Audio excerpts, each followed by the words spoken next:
Good morning. Good Sunday morning. And assalamu alaikum. If you're a Muslim or you want to take your shahada and become one, um, being a Muslim is it's not a burden. You know, it's a blessing. It really is a blessing. Um, if you see it as such, you know, the rules are set in place not to hinder you from living. No, that's not what the rules of Islam is all about. It's not to hinder you. And no two Muslims are are the same. No. No two are the same now. African Muslims are not like Arabic Muslims. Arabic Muslims are not like American Muslims. And when everybody comes to America from across seas, everything changes anyway. So um, I led with that, but that's not what this topic is about. The topic today is about the youth that we have right now. Some people call them YNs or YBs. You know, um, the teen takeover age group. I would say age 17, 18, 17 down, that age group. They are the future mothers and fathers of the black race of America. Not just them, but they are a large percentage of the future mothers and fathers of the black race of America. So where will our black race be through them and their children? I don't know. I really don't know, man. I mean, it's you go back to very quickly. Y'all bear with me right quick. There's a man named James Baldwin. Have you ever watched The Godfather in Harlem? James Baldwin. He used to march with King, back in the days and whatnot. He had a debate with a gentleman named William F Buckley.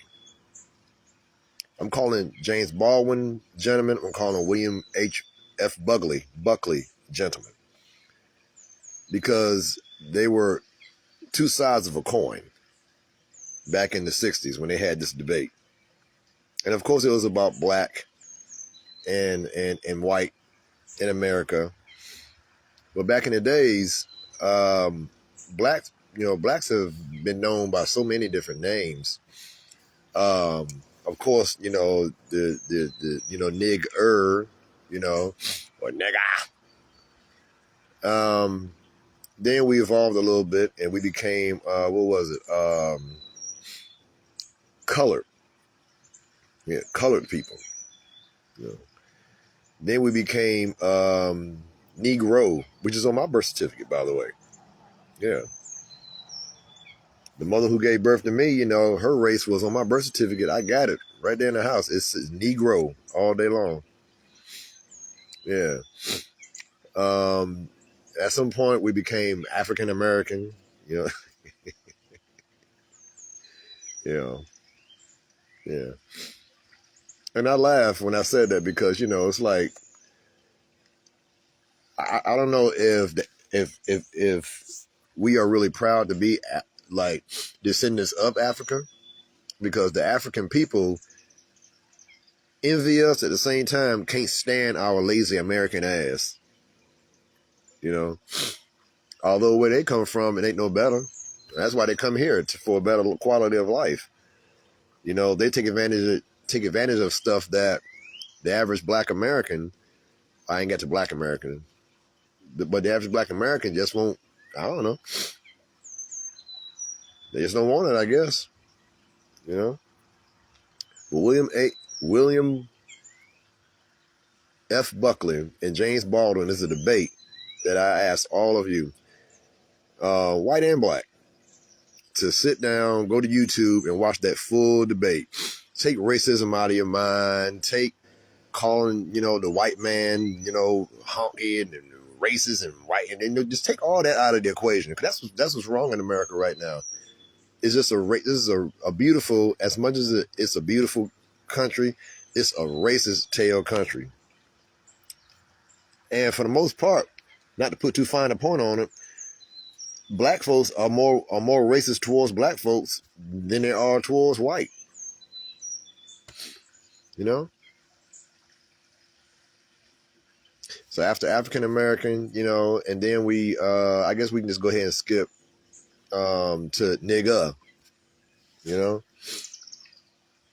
And I hear our youth address each other like that every day. You had your grandfather, your great grandfather, who worked the cotton fields, probably a descendant of slave or was a slave outright.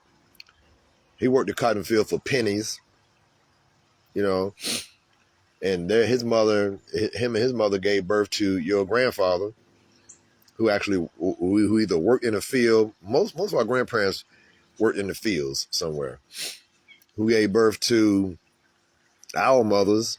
I'm in my mid-50s, so my parents' generation, they found jobs, you know, went where they could, you know. Some went career.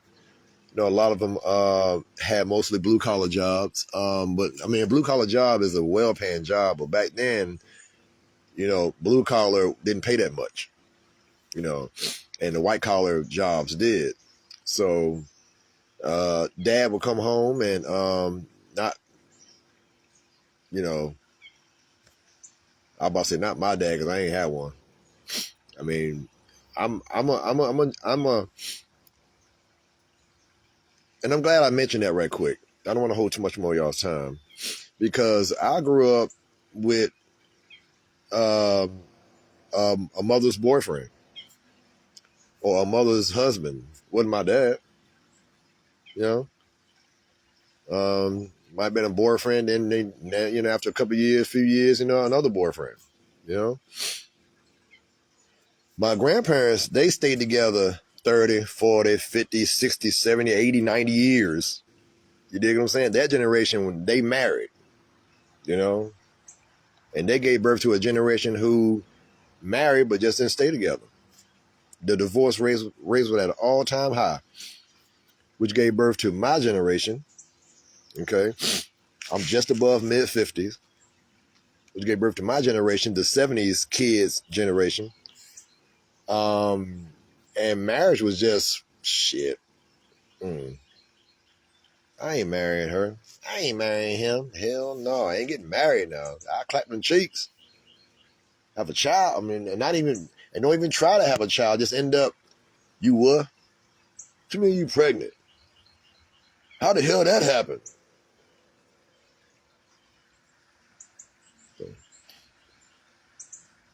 Which gave birth to the 90s children. See? And the 90s children are the parents who, and they don't marry either, you know. Hip hop, and you know, we had our hip hop back in the days too, break dancing on the cardboard, you know, Beat Street, the king of the beat, you know what I'm saying, popping and you know, beatboxing and all that, you know, wilding out. So we gave birth to a generation of 90s kids who wilding out, who are giving birth to, you know, they are now giving birth to, because they're in their 30s now. Now they're giving birth to the new generation of elementary school kids and middle school children who are wilding out.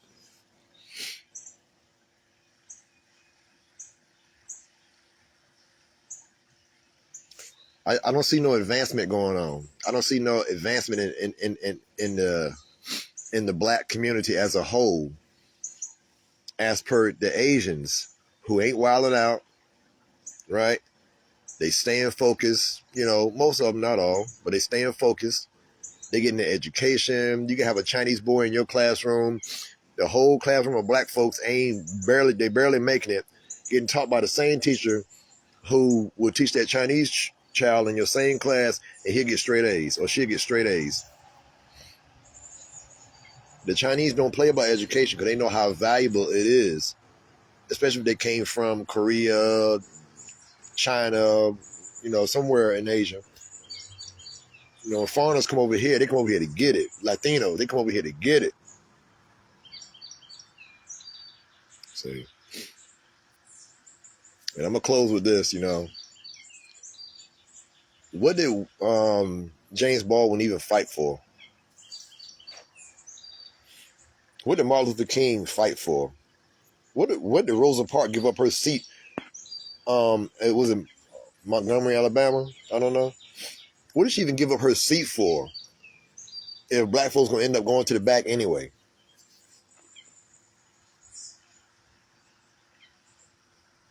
I just don't get it. All these people that fought, sports icons, Wilt Chamberlain, everybody, they fought to show black people that you can make it. And I mean, damn, black people just is in the DNA to just throw it away. About 3 words, and these are the main 3 words that I hear nowadays. Beyond the word nigga is I don't care. I don't care. I don't give a fuck. I don't give a fuck. Man, fuck that shit. I don't give a fuck.